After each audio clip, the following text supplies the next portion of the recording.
Hi hello नमस्ते, कशा आहात सगळे. मितवा मराठी रेसिपीमध्ये आज सगळ्यांचे खूप खूप स्वागत. तर आज आपण इथे ज्या लोकांना गवारची भाजी आवडत नाही त्या लोकांसाठी वेगळ्या पद्धतीने आपण गवारची भाजी तयार करणार आहोत. तर ही नवीन रेसिपी पाहण्यासाठी व्हिडिओ शेवटपर्यंत पहा आणि व्हिडिओला लाईक नक्की करा. असं समजलं जातं की गवार ही शरीरासाठी गरम असते, पण जर ती जास्त खाण्यात आली तर अपायकारक आहे. म्हणून आठवड्यातून एकदा तरी गवार खाल्ली पाहिजे, कारण गवारसुद्धा हिरवी फळभाजी आहे आणि त्याचबरोबर त्यामध्ये सुद्धा फायबर्सचे प्रमाण भरपूर प्रमाणात असते. आता आपण गवार स्वच्छ पाण्याने 2 ते 3 वेळा धुवून घेणार आहोत. मग त्याच्यावरची धूळ माती सगळी निघून जाईल.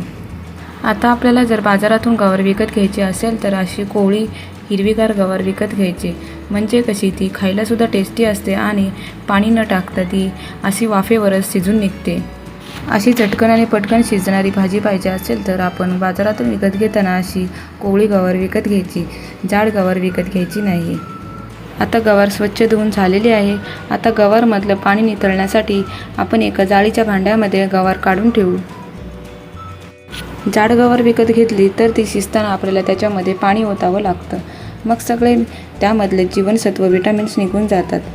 म्हणून बाजारातून गवार घेत असताना कधी पण अशी कोवळी आणि बारीक गवार विकत घ्यायची. आता आपण गवारच्या भाजीचा मागचा आणि पुढचा देठ काढून घेऊन गवारची भाजी साफ करून घेऊ. व्हिडिओमध्ये दाखवते त्या पद्धतीने आपण इथे सर्व गवार साफ करून घेणार आहोत. तर पाहू शकता तुम्ही इथे सर्व गवार साफ करून झालेली आहे. आता आपण ती गवार चिरून घेऊ. इथे कोवळी गवार असल्यामुळे आपण डायरेक्ट सुरीच्या सहाय्याने तिचे छोटे छोटे काप करून घेणार आहोत. जर गवार कोवळी नसेल, मोठी असेल तर तिचे धागे निघतात, म्हणून आपण मोठी गवार असेल तर ती हाताने तोडून घेणार आहोत. इथे आता कोवळी गवार आहे म्हणून आपण पटकन सुरीच्या सहाय्याने तिचे छोटे छोटे काप करून घेत आहोत. व्हिडिओमध्ये दाखवते त्या पद्धतीने आपण गवारचे छोटे छोटे काप करून घेत आहोत. तुम्हाला जर पाहिजे असेल तर तुम्ही याच्यापेक्षा अजून बारीकसुद्धा गवारचे काप करू शकता. चला तर मग आता सर्व गवार आपण अशा पद्धतीने बारीक चिरून घेऊ.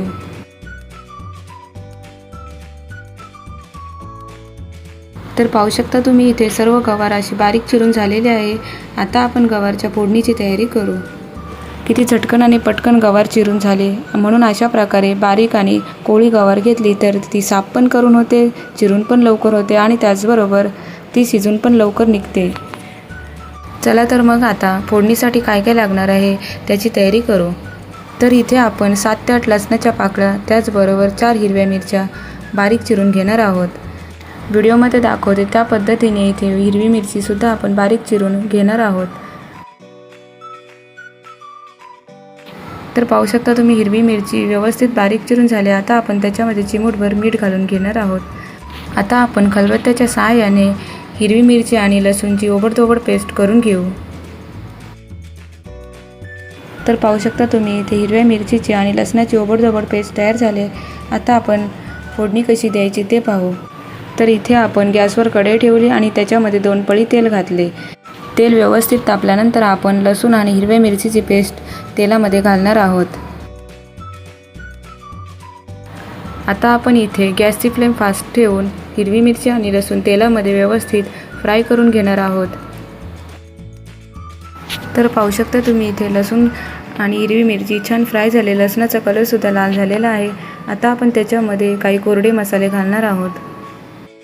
तर प्रथम आपल्याला इथे अर्धा चमच हळद घालायची आहे. त्यानंतर आपण इथे चवीनुसार अर्धा चमच मीठ घालणार आहोत. त्याचबरोबर अर्धा चमच धना पावडर घालणार आहोत आणि त्याचबरोबर चिमूटभर हिंग घालणार आहोत. त्यानंतर आता आपण बारीक चिरून घेतलेली गवार कढईमध्ये घालून घेऊ.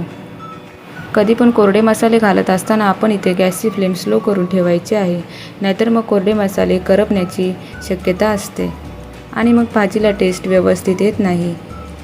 आता आपण स्लो गॅसवरच कोरडे मसाले आणि गवार अर्धा मिनिटासाठी फ्राय करून घेऊ.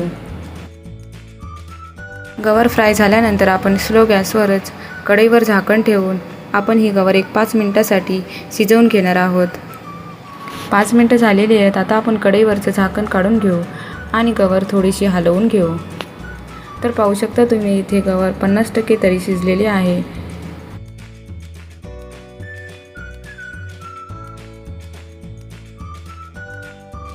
गवार व्यवस्थित हलवून झाले. आता आपण स्लो गॅस ठेवून परत कढईवर झाकण ठेवून एक 5 मिनिटासाठी गवार शिजवून घेऊ.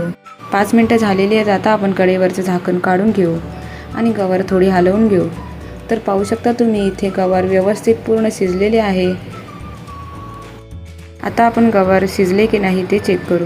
तर पाहू शकता तुम्ही 10 मिनिटांमध्येच आपण पाणी न घालता गवार किती व्यवस्थित शिजलेले आहे. तुम्हाला जर ही व्हिडिओ आवडली असेल तर लाईक करा, चॅनलला सबस्क्राईब करा. सबस्क्राईब केल्यानंतर बेल आयकॉनवर क्लिक करायला मात्र विसरू नका. ऑलवर क्लिक करा म्हणजे मी तयार केलेली प्रत्येक रेसिपीची नोटिफिकेशन सगळ्यात अगोदर तुम्हाला येईल.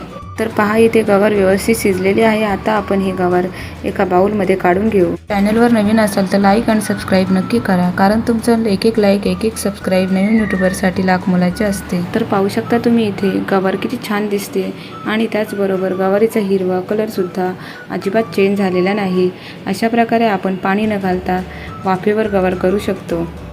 अशा प्रकारे झटकन आणि पटकन होणारी गवारची भाजी आणि त्याचबरोबर नवीन पद्धतीने कशी करायची ते आज आपण इथे पाहिलं. तर कशी वाटली आजची रेसिपी हे कमेंट करून नक्की सांगा. आहे की नाही हेल्दी आणि पौष्टिक रेसिपी. लहान बाळांसाठी सुद्धा हेल्दी आणि त्याचबरोबर शुगरच्या पेशंटसाठी सुद्धा ही गवार पौष्टिक असते. अशा पद्धतीने तुम्ही गवारची भाजी करून पहा. लहान मुलेसुद्धा गवारची भाजी आवडीने खातील. अशाच मस्त चमचमीत आणि झणझणीत रेसिपीसाठी मितवा मराठी रेसिपीला सबस्क्राईब करा आणि त्याचबरोबर बेल आयकॉनवर क्लिक करा. पुन्हा भेटूयात अशाच एका नवीन रेसिपीमध्ये. तोपर्यंत बाय बाय. धन्यवाद.